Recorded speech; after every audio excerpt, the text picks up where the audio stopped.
Hello everyone, my name is Ezgi. I'm a PhD student at New York University Tandon School of Engineering. In this video, myself and Ali will present our work, which is titled as Neural Distributed Image Compression Using Common Information. This is a joint work with Mital and Gunduz, both from Imperial College London. So let's get started for our presentation for 2022 DCC. Before we analyze our system model, let's start with a simple point-to-point source coding scenario. So source coding is simply a mapping from an information source to some symbols. So this mapping can be done so that the source symbols can be exactly recovered, which is the case for lossless source coding, or alternatively, source symbols can be recovered within some distortion, which is the case for lossy source coding.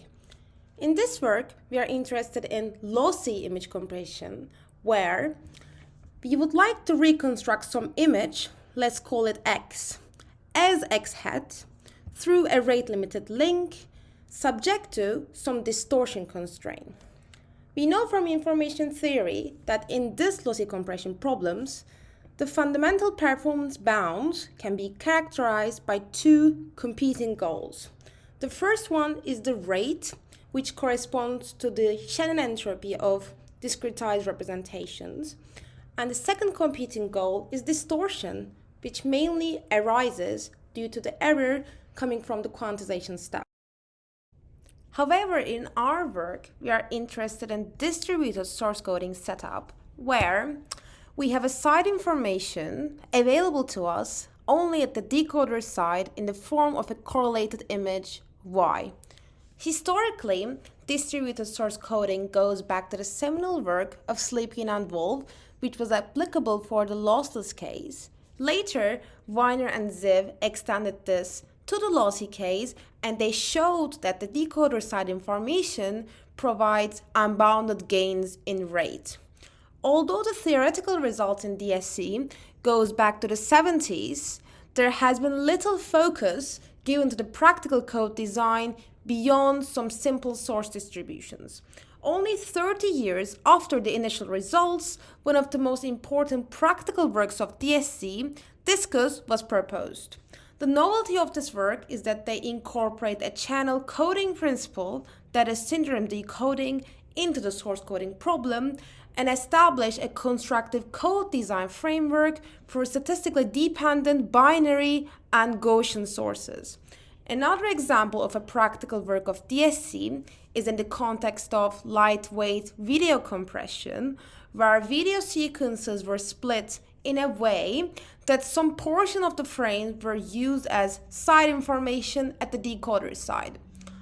Unlike previous works, we argue that ours is the first practical work to establish a framework that can truly exploit the side information considering complex source distributions of X and Y. This DSC scenario occurs in real life quite a lot. For example, imagine a very simple sensor array where a pair of stereo cameras are capturing images of a scene from slightly different angle in a synchronized fashion. Since these cameras capture the same field of view at the same time, their images are highly correlated. Realistically, we can assume that these calibrated cameras do not communicate with one another, but only communicate with a central processing unit. So let's suppose that the right camera sends its image to the destination in a lossless fashion. Then, the left camera can transmit its image conditioned on the already received image from the right camera, and therefore can achieve fewer bits in the transmission, although the left camera does not directly have access to the right camera's image. If you imagine a sensor array with many cameras, the savings in terms of rate can be significant. In this slide, we're going to talk about the transform coding paradigm, which is heavily used in most of the image compression works. So we have an image vector X, which is mapped to a latent code space through some analysis transform GA. This representation is then quantized and compressed which yields the rate of this discretized code Q.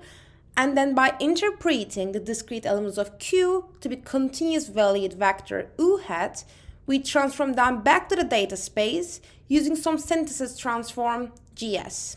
Finally, we evaluate some distortion metric between the original image and the reconstructed one using, for example, mean squared error or multi-scale structural similarity index, MSSSAM, etc. So the overall goal of lossy compression schemes can be summarized as to minimize the rate for a given distortion DC. And we can convert this constrained optimization problem to an unconstrained one using Lagrange multipliers, as you see in this equation.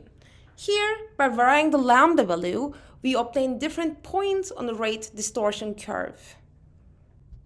Now I'm going to briefly talk about two popular deep image compression schemes.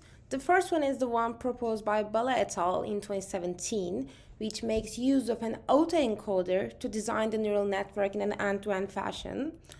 Their loss function can be compactly represented in this equation, where GA and GS are the optimization variables referring to the weights of the neurons in analysis and synthesis transform.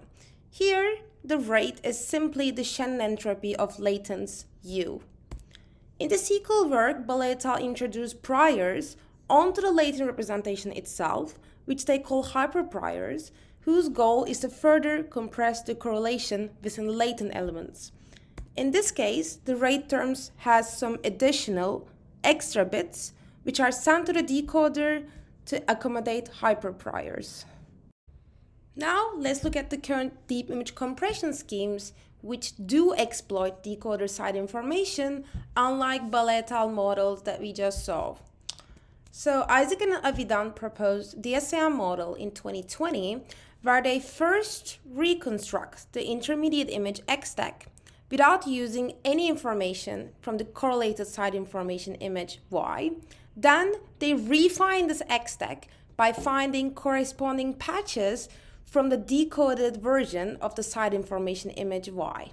Next, they place each patch in YSYN in the corresponding patch location with respect to X stack. In the final step, the enhanced version of the output image is obtained from the concatenation of the primarily decoded image X stack and the synthetic side information YSYN. Based on this, we can argue that their approach should be rather considered as post-processing of the intermediate image with the help of the side information image, as they do not change the latent space itself. A sequel work was proposed by Wang et al. In 2021, where they do exploit side information image in the latent space, along with the received latents from the encoder. Now, let's see how we approach this decoder side information problem. In our work, we disentangle the information in primary image X and the correlated side information Y, as you see in this graphical model. Here, W is the common information of X and Y, and Vx and Vy are the private and local informations of X and Y respectively. On the right-hand side, you can see our neural network architecture, which follows the graphical model and where each block is parameterized by some distinct neural network. One thing to observe here is that although Y is completely available to us at the decoder side, we reconstruct it as Y hat. This is because we've empirically found that this process further enhances the image quality of X hat, the reconstructed image itself. In our case, the factorization for joint prior distribution of latent variables is given in this equation, which directly follows the graphical model. As you can see from this factorization, W, Vx, and Vy are assumed to be orthogonal.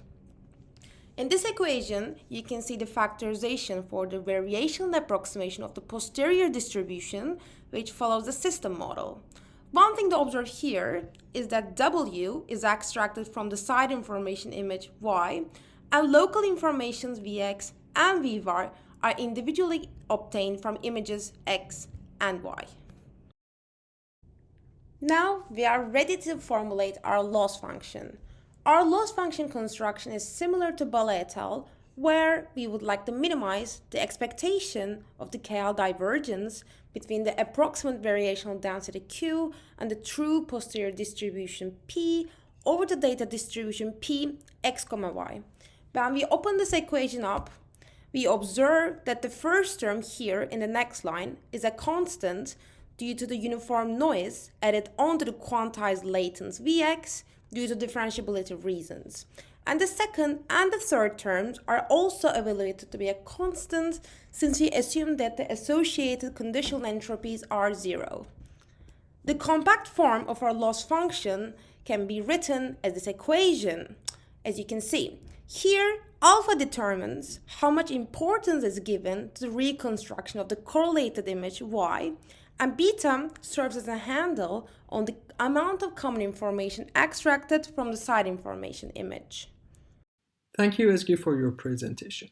Hello everyone, I'm Ali and I'm a student from EPFL. In the continuation of this video, I'm going to explain the network architecture of our model and discuss the results obtained by the model. So now here we have the overall deep neural network architecture for our setting. Similar to Ballet 2017 and Ballet 2018 model architectures, we also use analysis and synthesis transform for encoding and decoding the original image and the correlated image. Additionally, on the decoder side, we introduce a function denoted with f, which aims to extract the common information w from the correlated side information image. Now let's discuss the experimental setups. We trained and tested our model on the datasets Kitty Stereo and Cityscape. Here, the figure shows a sample pair of images from these datasets. The datasets aim to illustrate the real-life application of synchronized and calibrated camera array use case, where the images are captured at the same time from different angles. Since the original images have slightly big dimensions, for our experiments, we downsampled them to a smaller dimension in order to have a reasonable training time. Now let's have a look at the results. This plot and the plot next page compares the performance of our model against other methods on the Kitty Stereo dataset. In the plots, hours plus Ballet 2017 refers to our model with the Ballet 2017 model as its base, and hours plus Ballet 2018 refers to our model with the Ballet 2018 model as the base. Here we plotted the reconstruction quality for different bit rates for each model using the PSNR metric, which is a mean square error-based metric. And for this plot, the reconstruction quality is measured using MS-SSIM, which is known to be a distortion metric especially close to the human perception of image quality. In both plots, we observe that our approach performs better compared to other methods, especially for low bit rates where we can see a gap in performance between our model and other methods in the MS-SSIM metric. Interestingly, we observe that although Ballet 2018 beats Ballet 2017, we can see that hours plus Ballet 2017 performs better than hours plus Ballet 2018 in both plots. We argue that this is because of the extra bits needed in order to send the hyperprior information to the decoder, which can become a significant bit budget in the low bit regime that we are operating in. This figure shows the obtained results for the experiments done on the Cityscape dataset using the PSNR metric, which here our model also outperforms other methods that do not use the site information. And this plot shows the results obtained for the Cityscape dataset for the MS-SSIM metric. Again, for this dataset in lower bit rates, we observe that our approach has a gap in performance compared to other methods. Based on these results, we argue that the presence of a site information is especially useful at low bit rates, where even a very limited amount of information sent to the decoder allows a reasonable construction of the input image, which you can also see for the DSIN in small bit rates. Since in a low bit rate region, the encoder sends a very limited amount of information for reconstructing the original image, the model is forced to use the common information in the site information for gaining better reconstruction quality. Here we provided a visual comparison of different models for 3 different images. The images in the first column are the original images. The second column is the reconstructed images using the Ballet 2018 model. And the third and the fourth column are the reconstructed images using DSIN and Hours plus Ballet 2017 model, in which site information is available at the decoder. As you can see, in our model and DSIN, the presence of a site information can significantly help the reconstruction quality, even though they have a lower bitrate compared to the Ballet 2018 model. Also, we observed that the DSIN sometimes introduces small artifacts to the image while reconstruction. If you look at the second row for the DSIN, you can see something like a glitch in the middle of the image. While our model avoids such artifacts and successfully captures the texture, color, and the fine details even with having a lower bitrate. Here is another visual comparison of our model and DSIN on full-size images.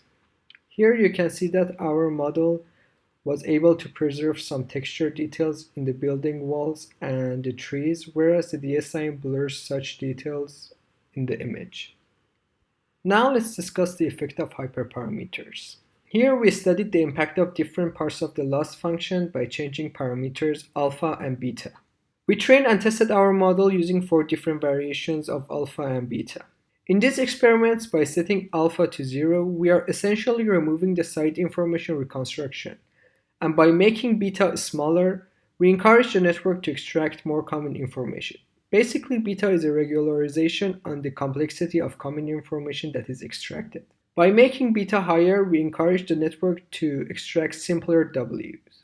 As the plot illustrates, for low bitrate regime, alpha equal to 1 and beta equal to 10 to the power of minus 3 has the best performance, which makes sense as we allow the model to use higher rates of W as we lower its minimization importance with beta in the loss function. On the other hand, we observed that by setting alpha 1 and beta 0, the model behaved very unstable, and that is why we did not include this case in the plot. So in some sense, we can say that in the case of reconstructing the site information or setting alpha to 1, it is important to have a positive value for beta to make it stable. In this case, minimizing the rate of W will also act as a regularization for stabilizing the model. This figure shows the effect of each variation of the hyperparameters on the common information W and the private information Vx for similar reconstruction quality. The first row is the images that are reconstructed only using the common information W and without Vx. And the second row is the images that are reconstructed only using private information Vx and without using W. An interesting observation is that the common information tends to mostly capture the color and the image texture since it's common between each image pair. And the private information contains contents, shapes, and the placing of the objects in the image. By comparing columns A and C, or columns B and D, we can see that when fixing alpha by decreasing beta, the common information gets more detailed, and the private information gets less details and contains less information. However, when comparing columns C and D, in the case of fixing beta to 1, as we remove the site information reconstruction, the common information gets less detailed and contains less information, while the private information gets more details. Now let's wrap up and review the materials in this video.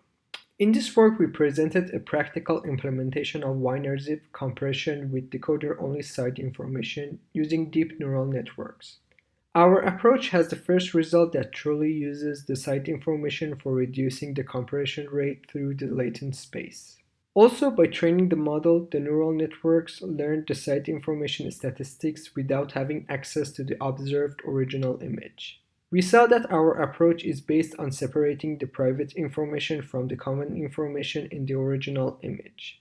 And by only sending the private information to the decoder and using the common information from the site information to reconstruct the image, we showed a significant reduction in compression rates.